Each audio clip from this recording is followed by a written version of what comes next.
This is why preseason rankings need to be abolished. Over the weekend, Ohio State beat former #1 Texas, and LSU beat former #4 Clemson. On the surface, it looks like two phenomenal wins, but in reality, how do we know that either team that they beat is any good? Like, if we look at last year with Florida State.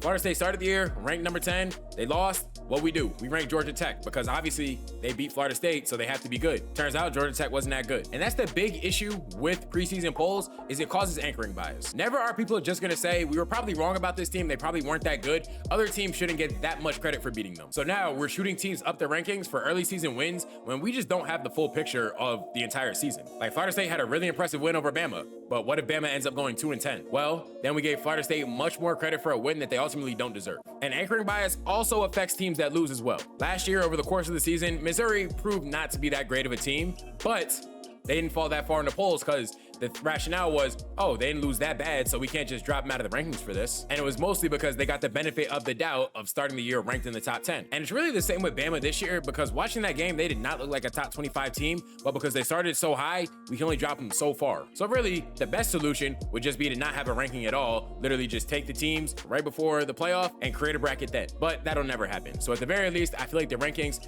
there shouldn't be any of them until like week 7, week 8, just that way we have a better picture of what teams actually are.